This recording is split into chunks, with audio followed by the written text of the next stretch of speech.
Yo, assalamualaikum warahmatullahi wabarakatuh. Sesuai janji, saya sudah tidak live. Kita bahas mengenai keganjalan-keganjalan yang saya temui, men. Selama hampir 7 bulan saya di lapangan. Sebelumnya, terima kasih kawan-kawan. Ini saya tidak bisa tidur karena saya mengganjal.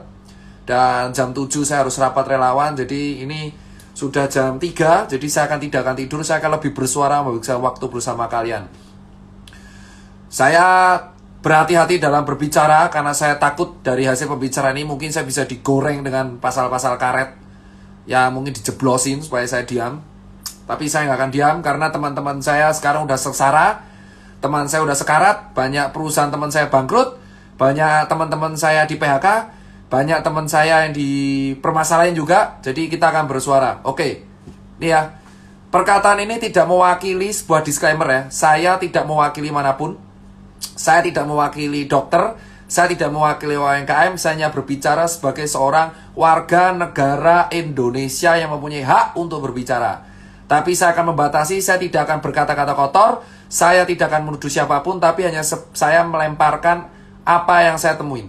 Gini, pertama, kita akan bahas mengenai yang namanya rapid test, ya kan? Rapid test serologi pada bulan Maret 2020, bosku. Ya, asal kalian tahu, pada bulan Maret 2020, ada sebuah statement di koran yang mengatakan alat deteksi COVID diimpor. Pada saat itu, orang rame-rame pengen memiliki alat tes COVID ini yang bernama rapid test serologi. Ya kan? Rapid test serologi ini pada waktu itu dihargai 400 sampai 600 ribu. Yang kita nggak tahu ini sahihnya gimana, efektivitasnya gimana, diimpor dari negara mana, diproduksi negara mana, tapi tiba-tiba ada di Indonesia. Pada waktu itu, Persatuan Dokter Klinik di Indonesia sudah mengatakan dengan sangat jelas, rapid test serologi tidak bisa dijadikan batasan gold standar. Ya, tetapi hanya bisa dijadikan sebagai alat screening. Gold standar tetaplah PCR swab test. Alih-alih untuk melakukan pemasaran PCR swab test atau menekan harga swab test supaya lebih murah dan bisa dijangkau oleh semua warga, tetapi kita malah mengimpor jutaan pasang rapid test, bosku. Entah itu pihak swasta atau pihak resmi. Dan tanpa alih-alih kita nggak tahu gimana caranya di lapangan, rapid test ini menjadi sebuah kewajiban yang harus dilakukan oleh banyak instansi dan perusahaan, bosku. Ya, ada kalau kita transport harus pakai rapid test, harus kita kuliah harus rapid test, kerja kantoran harus rapid test. Ya, sekarang saya tanya kepada semua orang yang mendengarkan ini ataupun melakukan cek rapid test, tanyakan pada diri Anda masing-masing, tanyakan pada hati nurani Anda masing-masing. Kalau rapid test memang berlaku 14 hari, padahal false positif dan negatifnya ada, terus apa yang menjamin kalau saya rapid test sekarang negatif, terus besok saya jalan-jalan kemana-mana sama orang OTG, terus tes ini berlaku 14 hari. Masuk akalnya di mana, bos? Saya punya hasil ceknya. Ya. Saya punya hasil ceknya. Ya. Saya punya hasil ceknya. Saya baca rapid test antibody test for COVID-19 non-reaktif. Berdasarkan pemeriksaan fisik dan rapid test pasien dinyatakan sehat dan bebas dari COVID-19 dalam jangka waktu 14 hari ke depan. Nih ya, saya kasih tahu nih. Saya sudah nih ya. Lihat. Dokter Mandirahudi, surat keterangan sehat. Lihat ya.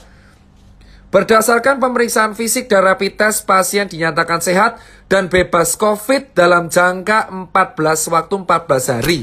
Sekarang saya jawab, dari mana kita bisa dinyatain bebas COVID? Rapid test itu cuma screening. Sementara rapid test ini kebijakan semua di pemerintah daerah, di pemerintahan pusat, di kantor, swasta, perusahaan, kesehatan, kereta api. Kalau kita ada rapid test non-reaktif, kita dinyatakan bebas COVID 14 hari. Ini surat sakti, coy.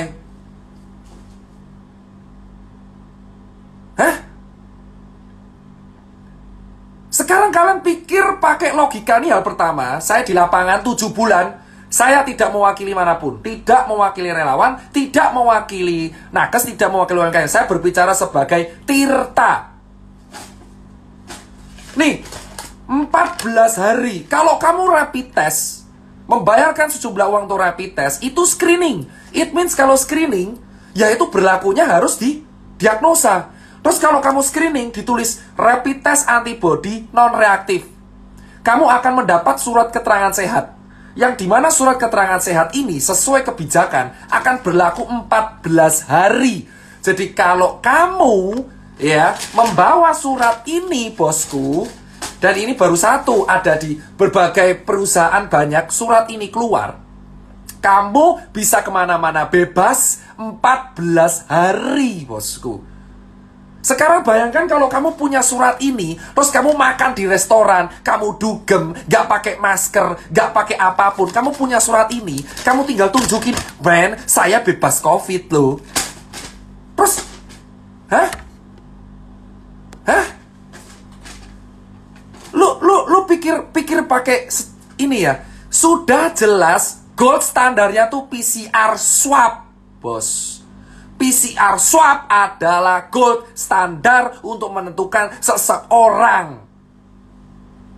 Terus kenapa bisa di Indonesia rapid test dijadikan sebuah syarat administrasi untuk kita kemana-mana, bos? 7 bulan saya dites berkali-kali, dicoblos berkali-kali. Kalau saya negatif, saya mendapatkan surat keterangan sehat, bebas COVID. Screening jadi bebas COVID.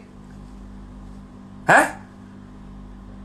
Lu pikir, bos, ini baru satu hal, bos. Sekarang pertanyaannya, kedua, jika memang ini screening, gold standarnya PCR, kenapa dari awal bulan Februari ketika COVID merebak di Wuhan, kenapa negara kita tidak membeli swab test dalam jumlah yang besar? Kita sudah tahu Indonesia itu tidak memiliki fasilitas kesehatan yang lengkap. Sekarang semua orang berteriak, kapasitas ICU kita penuh. Memang karena dari dulu 10 tahun yang lalu, emang fasilitas kesehatan kita terbatas dan belum merata. Yang Jakarta sama Papua itu beda jauh. Kenapa anggaran kita tidak dipakai untuk merapikan fasilitas kesehatan kita? Kenapa anggaran kita tidak dipakai untuk memperbanyak swab test sehingga swab test menjadi murah dan bisa dijangkau oleh semua warga? Kenapa kita order rapid test? Hah? Kenapa kita order rapid test? Kenapa kita membuat kebijakan rapid test administrasi? Semua yang nonton, ayolah kita bicara. Gak usah menutup-nutupi fakta yang kita temuin selama 7 bulan di lapangan. Rapid test itu screening. Kenapa menjadi syarat kalau kita dapat surat, kita sakit 14 hari gak bisa kemana-mana? Hah? Emosi, bos. Karena apa? 7 bulan kami saya di lapangan. Saya tiap rapid dapat surat ini. Saya kemana-mana, ke pasar, kontak dengan orang, ya, ke daerah red zone, ya. Lalu kita survei ke rumah sakit darurat. Kita donasi kemana-mana. Benar? Dan ketika saya menunjukkan surat ini, saya tidak dicek lagi, bos. Hah? Saya 7 bulan. Kenapa saya baru bersuara sekarang? Kita mengamati, bos. Untuk memahami sebuah sistem, kamu harus memahami sistem tersebut, ikut di dalamnya, menjadi malware. Anggap saya malware. Saya ikut sistem lama banget dan saya mengetahui bahwa, men, ada yang gak beres di sini, men. Kenapa saya baru sekarang teriaknya? Karena saya pengen melihat dengan mata kepala saya sendiri. Kenapa Ini benar realita nggak? Apakah 1 kota, 2 kota, 3 kota? Saya ke kota Joglo Semar, ke kota Bali, ke kota Makassar, Surabaya, semuanya sama, bos. Saya bisa berbicara karena saya lihat dengan mata kepala saya sendiri. Jika 4 bulan yang lalu saya berbicara, mungkin orang tidak akan percaya, nganggap saya cari sensasi. Tapi saya sekarang mengikuti sebuah sistem. Saya mengikuti semuanya. Saya keliling kota, dan tiap saya mendapatkan surat ini, saya tidak menjaga-jaga instansi ya. Siap kita mendapatkan surat keterangan sehat, ya. Loh, para dokter jangan menyuruh saya tidur. Anda bicara fakta. Surat rapid test mendapatkan surat keterangan sehat yang bisa dibuat kemana-mana selama 14 hari. Gak peduli kamu kemana aja. Hah? Anda para dokter harusnya juga berbicara. Ini udah paling aneh, bos. Dan semua disalahkan ke rumah sakit, seolah-olah rumah sakit yang bisnis. Kebijakan ini yang waris siapa? Hah?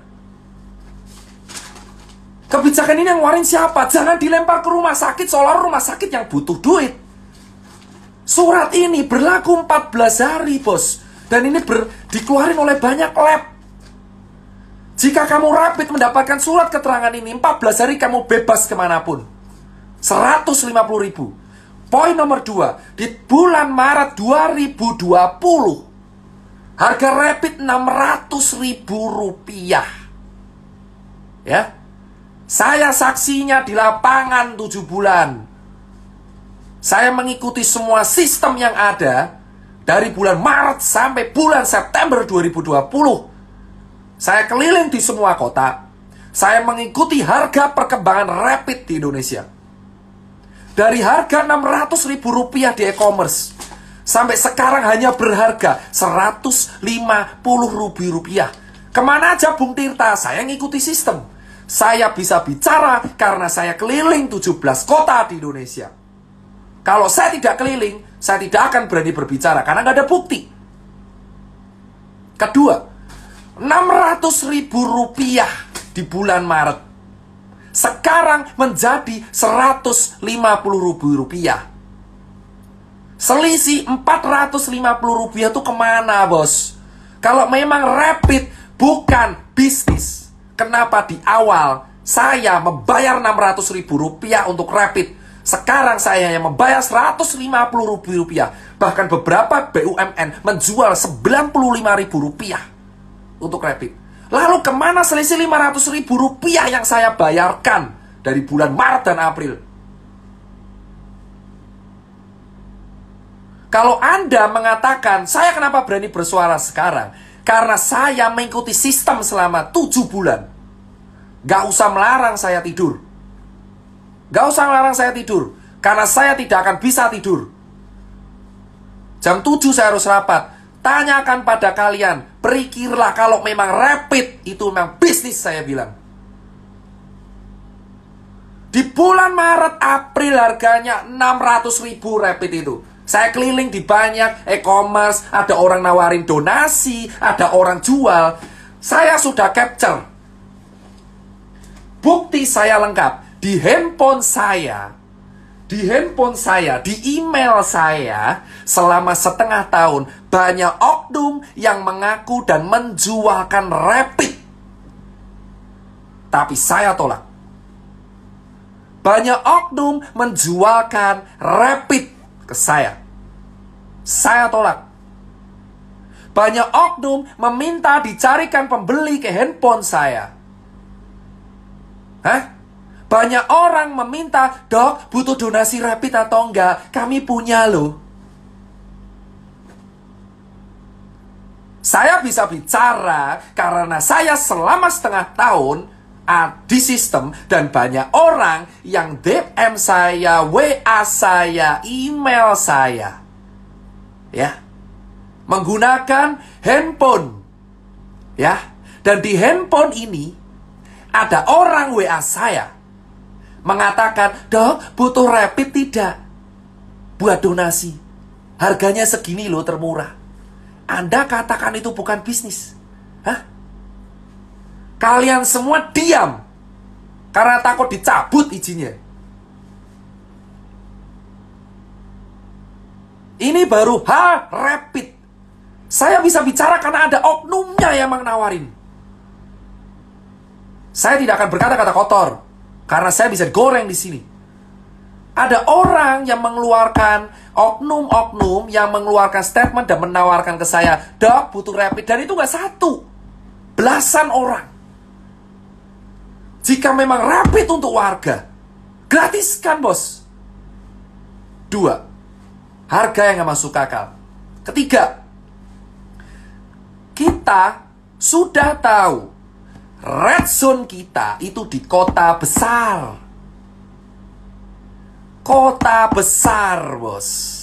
Ya. Di kota besar red zone kita. Kenapa di kota besar sudah tahu solusi dari penatasan COVID itu adalah 3T. Tes, tracing, dan treatment. Jadi kalau tracing itu harus dilakukan swab secara menyeluruh bagi warga. Negara harus hadir untuk menjamin kesehatan rakyatnya. Kenapa kita hanya disuruh edukasi doang? Kenapa saya harus disuruh menyuruh orang pakai masker doang, bos? Kenapa kita tidak memberikan swab gratis bagi warga-warga yang terdampak di daerah red zone?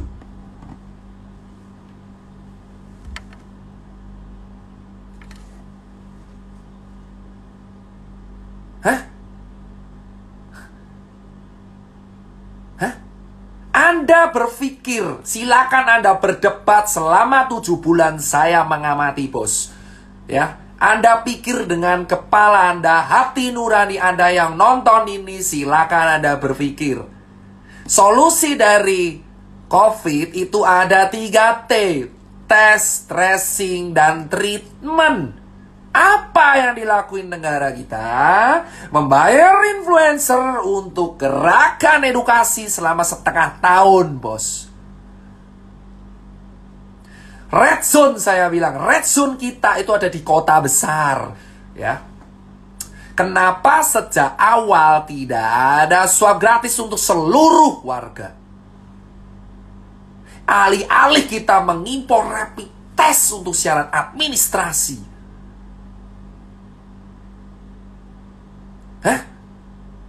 Tanyakan pada kalian semua, rakyat jelata dan dokter.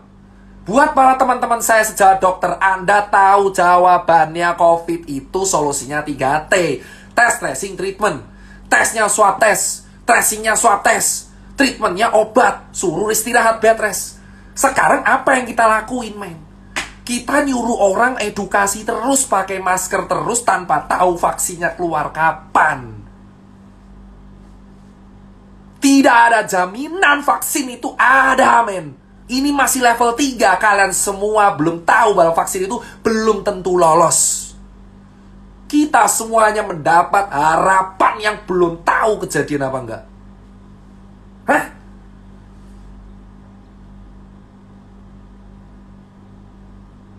Anda pikir, men? Anda pikir semuanya aku nggak. Silakan kalau misal video ini kena kasus lah, kena apa itu namanya, pasal karet atau apa. Saya tidak nyindir siapapun, cuman saya ajak kalian berpikir masing-masing dengan hati kalian dan otak kalian. Solusi dari COVID adalah 3 tes, bro. Tes, tracing, dan treatment, bos. Sekarang saya tanya kepada kalian, 7 bulan saya di sini, bos. Yang saya lakukan 7 bulan itu adalah edukasi tanpa harus tahu vaksin keluar kapan, bos. Saya harus edukasi ke 270 juta orang gitu untuk pakai masker terus, sementara teman-teman saya mati kelaparan.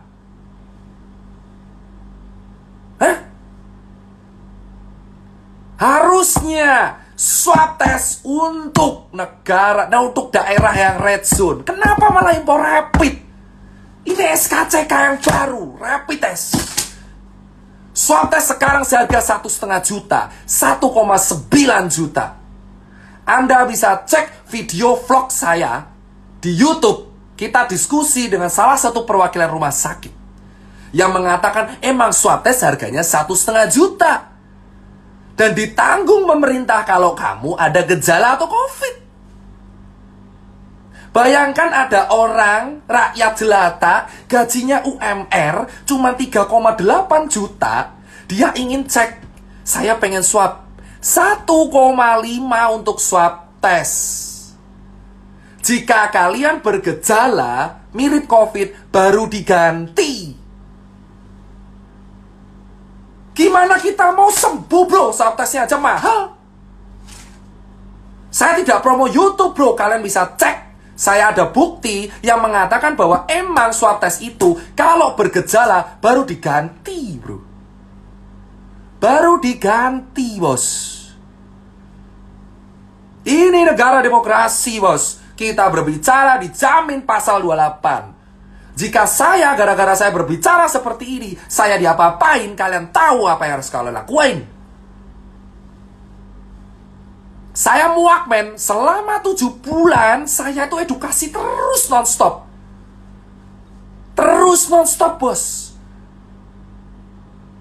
Sekarang kalian tahu, Indonesia disamakan dengan negara maju. Ada netizen kita yang mengatakan, dokter, di Belanda kayak gitu loh, di Inggris kayak gitu loh. Sekarang saya tanya, men, kalian harus tahu Indonesia itu negaranya masih rata-rata rakyat gak mampu.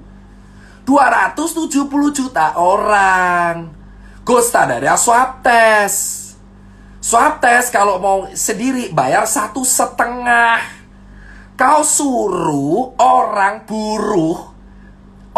buruh dengan gaji 4 juta rupiah yang masih harus membiayai anaknya di rumah, suruh swab tes bro kalau dia penasaran dengan harga 1,5.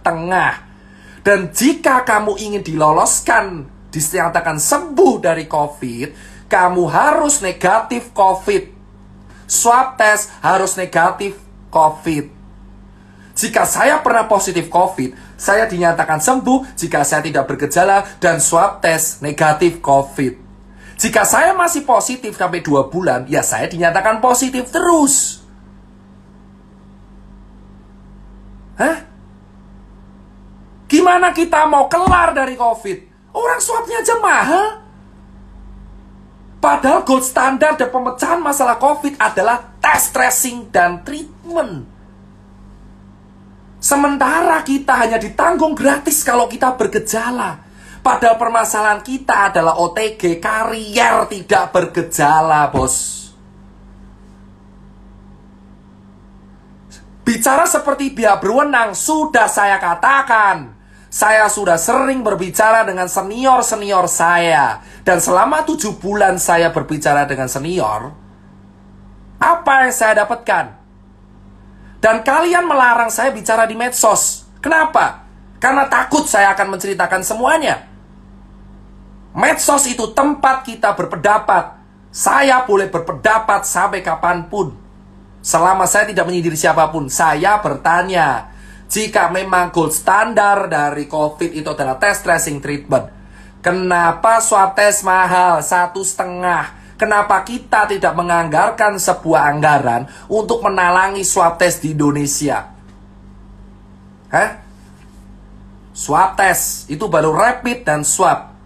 Kenapa kita tidak membuat sebuah kebijakan di red zone Surabaya, Jakarta, Makassar, Jogja, Bandung, atau apalah di daerah itu? Kenapa swab tes? Kenapa swab tes mahal? Hah? Kenapa swab tes mahal? Kenapa kita nggak subsidi? Jering pun berkata pada saya, dia akan mendukung swab kalau emang swab itu disubsidi. Gratis. Kenapa nggak swab disubsidi? Kenapa nggak orang Bali diswab aja semua? Solusi untuk menyelamatkan Bali cuma satu, bos. Swab tes semuanya gratis, talangi semua kerugian.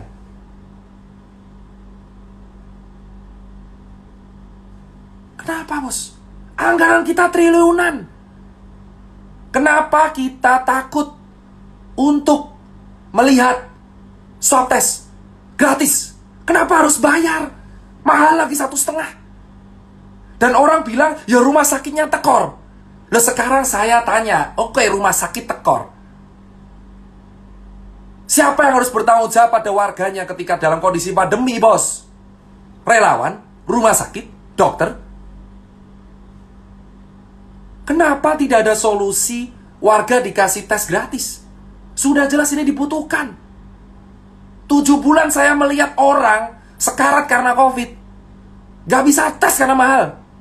Kalau sekarat baru diganti, kalau COVID baru diganti. Ibarat saya OTG, saya nggak ada gejala, saya positif baru diganti. Kalau saya negatif, saya bayar sendiri. Gimana kita bisa meningkatkan data kalau misalkan swab testnya aja terhambat? Itu baru nomor 2. Itu baru nomor 2. Sekarang nomor 3. Semua orang berteriak di rumah aja dari bulan Maret. Semua orang berteriak di rumah aja dari bulan Maret, bos. Hah? Semua orang berteriak di rumah aja dari bulan Maret. Terus saya tanya ke kalian, kalau orang kaya ya akan bertahan.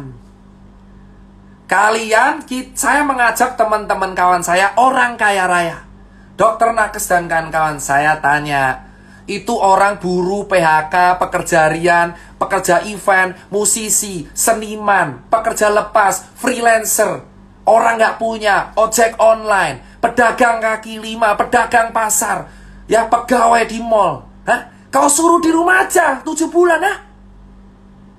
Kau suruh 7 bulan di rumah aja tanpa solusi, suruh jaga jarak, edukasi. Saya di lapangan dibenturin, bro. Saya di lapangan ketemu di Makassar, dimaki-maki saya sama orang. Dokter, kau goblok banget. Nyuruh saya di rumah aja. Kau mau kasih anak istri saya makan. Saya digituin di Makassar, di Surabaya, di Jogja. Saya dibenturin langsung ke warga, bos. Dihujat habis-habisan. Saya nggak apa-apa. Sekarang saya tanya, kalau edukasi kalian cuma mentok di rumah aja, ini orang mau dikasih makan apa, bos? Ini orang mau dikasih makan apa, bos? Hah? Kemarin dilarang event, bos. Event dilarang, nggak boleh ada musik. Event dilarang, nggak boleh ada alat musik. Hah? Event dilarang, nggak boleh karena ada musik, nggak boleh ada apapun, nggak boleh ada apa. KPU membuat peraturan. Pilkada boleh, kampanye boleh, ada konser boleh maksimal 100. Kau pikir aja, bos. Kenapa nggak dari lu aja sekalian buat kampanye ada COVID, dah? Kau pikir aja edukasi di rumah aja selama 7 bulan tuh makan pakai apa? Bela negara. Memang bela negara 7 bulan gak makan, coy. 7 bulan gak makan, anjir.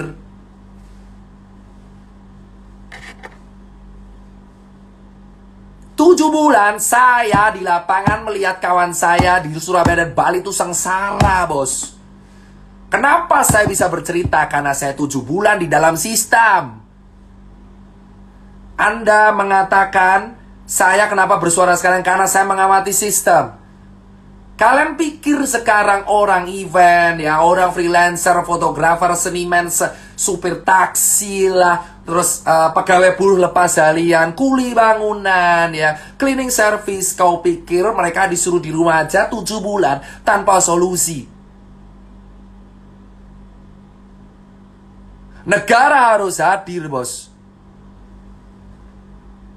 Kita sudah disuruh di rumah aja 7 bulan. Patuh edukasi. Sudah suruh rapid, dapetin surat SKC, surat-surat yang berlaku 14 hari. Swab tes mahal. Dan kita disuruh di rumah aja. Hah? Segampang itu kalian bicara kita di rumah aja.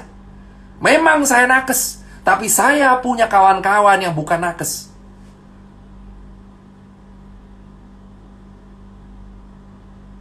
Kalian menyuruh orang-orang miskin di rumah aja. Hah? Saya tahu resiko terberat saya suara kayak gini. Dicabut izin lah, dicekal, Instagram diteror, ya kan? Apa? Doxing, hack, hah? Atau apa? saya dituntut pasal-pasal karet. 7 bulan saya udah cukup men di dalam sistem. Lalu saya akan bersuara kepada kalian. Saya tanyakan kepada kalian, setiap dokter, setiap perawat, setiap relawan, setiap pejabat, tanyakan pada diri kalian, ini orang miskin 7 bulan disuruh di rumah, mau dikasih makan apa? Gabah? Hah? Saya peduli sama nakes karena mereka dibenturin. Saya di relawan tuh dibenturin bos, sama orang-orang yang gak tahu apa-apa. Saya diskusi sama ojek di daerah Kebon Jeruk, mereka berkata, kita udah gak dapat orderan selama seminggu, mau makan pakai apa? Cicilan hancur. Bank tidak memberikan keringanan cicilan bos. Maunya apa? Hah? Maunya apa bos? Kita bicara logika, baru rapid swab ketiga. Topik ketiga yang kita angkat, ini orang di rumah aja. Suruh mau ngapain? Hah? Suruh mau ngapain orang miskin? Orang-orang nggak punya nih suruh ngapain? Kau cek di Bali di sana. Orang di Bali artisan tato, tukang gudang gambar, tukang lukisan, hotel bangkrut semua bos. Hotel di Bali dijual rame-rame. Saya mendapatkan broadcastnya. Anda bisa bicara saya hoax. Saya punya bukti banyak hotel di Bali dijual. Dari mana saya tahu kalau saya nggak ada di sistem? Baru sekarang Tirta bersuara karena saya di sistem mengamati bos. Saya malware. Saya malware mengamati, bor. Ya, di Bali semua hotel dijual, bor. Hampir semua hotel di Bali dijual, bor. Terus sekarang saya tanya, kalau hotel dijual, orang mau makan pakai apa? Anda berpura-pura semua. Influencer pariwisata dibayar untuk semua. Ada yang ke Lombok, ada yang ke Sumba, ada yang ke Bali. Anda dibayar, influencer pariwisata, dengarkan kata-kata saya. Kau dibayar menggerakkan kata Wonderful Indonesia. Siapa yang mau ke sana? Influencer pariwisata bergerak, menggerakkan kata di TikTok, di Instagram dengan hashtag Wonderful Indonesia. Ayo ke Bali, ayo ke Sumba, ayo ke Lombok. Siapa? Siapa yang mau ke sana dengan kondisi pandemi? Warga Balinya aja nggak bisa makan. Terus kamu nyuruh orang berwisata. Pemerintah yang satu nyuruh untuk di rumah aja. Sementara di sisi lain pariwisata menggunakan influencer untuk membayar influencernya. Hah? Influencer apa? Influencer sungguhnya kamu cek semua influencer pariwisata dengan hashtag Wonderful Indonesia. Cek semua influencer pariwisata dengan hashtag Wonderful Indonesia. Indonesia bangkit lagi, pariwisata keren. Gimana orang mau jalan-jalan anjir? Di Jakarta Red Zone, di Jogja Red Zone, di Surabaya Red Zone, dan kamu menggerakkan supaya orang berwisata. Duit dari mana? Kau pro orang kaya atau pro orang miskin, bor? Kau pro orang kaya atau pro orang miskin, bor? Negara kita lagi krisis kesehatan, negara kita lagi krisis ekonomi, dan kita malah menggunakan influencer pariwisata untuk mempromosikan wisatawan supaya keliling kemana-mana. Kau cek semua gerakan bro, Wonderful Indonesia. Cek semua 10 postingan terakhir. Ada yang di Lombok, ada yang di Sumba, di Bali. Mereka dibayar pakai duit kita untuk berwisata secara gratis. Berdiri di atas penderitaan kaki orang Bali. Berdiri di atas penderitaan kaki orang Lombok, Sumba, dan orang-orang yang gak bisa makan. Kita bayar pajak bro. Dan digunakan untuk membayar sebuah gerakan, sesuatu yang sebenarnya tidak penting sama sekali. Hah? Semua hotel tuh dijual bro. Kenapa kita tidak membenahi Bali dulu? Itu orang gak makan bro. Kenapa kita malah menyuruh orang-orang Jakarta untuk ke Bali bro? Kenapa kita tidak membenahi Balinya dulu bos? Cek semua gerakan influencer pariwisata yang dibayar oleh pakai uang kita bos. Uang pajak yang kita setor.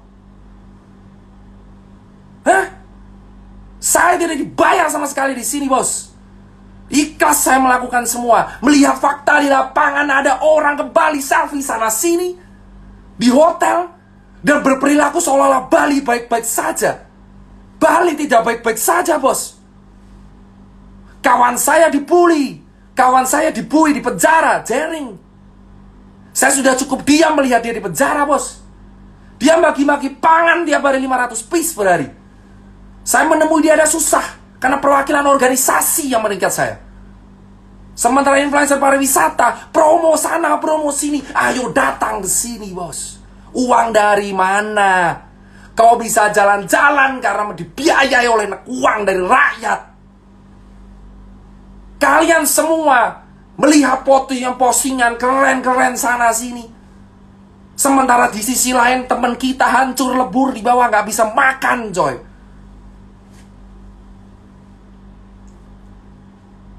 Hah?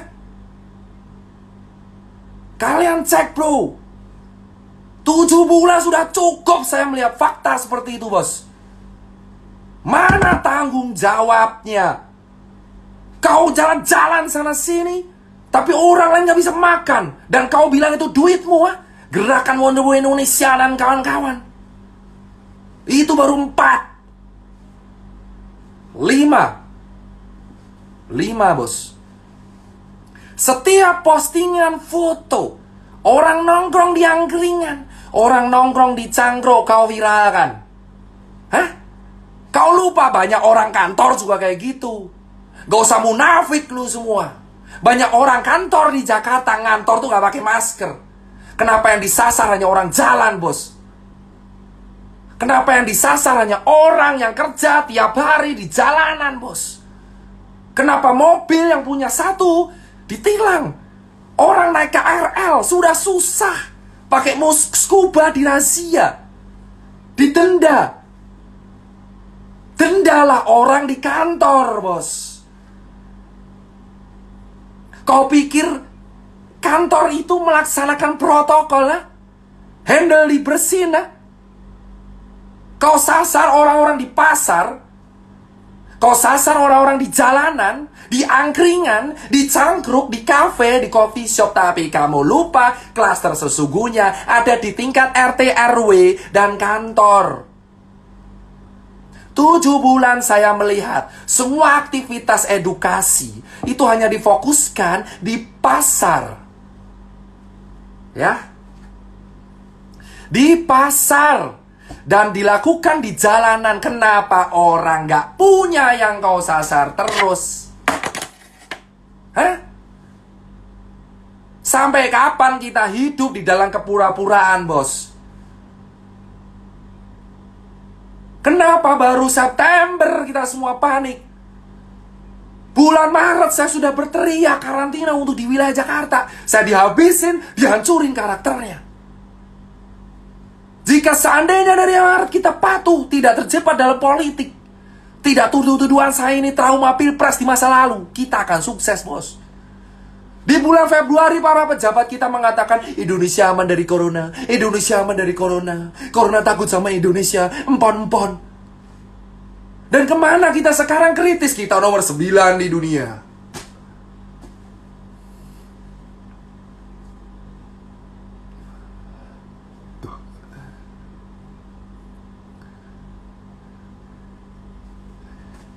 Kalian tahu sekarang, bos, di bulan Februari, Maret, pemerintah kita belum menutup. Wisatawan datang ke negara kita di bulan Maret, di bulan Februari, karena kita nggak takut COVID. Kenapa di September semua orang panik, bos? Semua orang menyalahkan satu sama lain ketika COVID mencapai ring penting. Ketika pejabat meninggal itu akan menjadi hal yang sangat penting. Tapi ketika orang biasa meninggal itu menjadi hal yang sangat biasa. Kenapa COVID menjadi seseram itu ketika menyerang pejabat? Kawan saya sudah mati 4.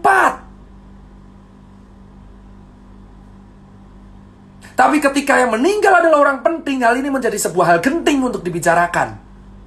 Kemana kalian lihat orang yang di PHK dan Bali yang hancur lebur, Lombok hancur lebur, Surabaya, Jogja yang -6 atau Jakarta yang sekarang sepi sekali? Kemana? Kemana, bos?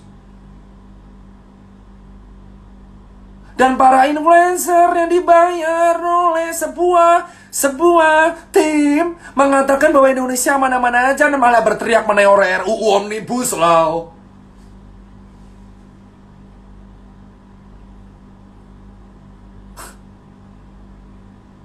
Wah, lu politiknya terlambat dong. Ini bukan soal politik terlambat. Ini soal kita mengamati sebuah sistem dan kita bicara. Kalau saya bicara di bulan April mungkin saya kelar karena saya nggak ada bukti apapun. Saya punya bukti lengkap. Saya mau foto semuanya influencer yang datang ke Bali siapa. Saya punya foto rapid harga berapa. Oknum yang menawari saya siapa. Hah? Saya punya men. Saya selama 7 bulan mengamati, nggak goblok-goblok banget saya. Saya capture semua hal. Lihat kenyataan. Pakai masker, ayo pakai masker. Tapi kenyataan realita di belakang layar dicopot.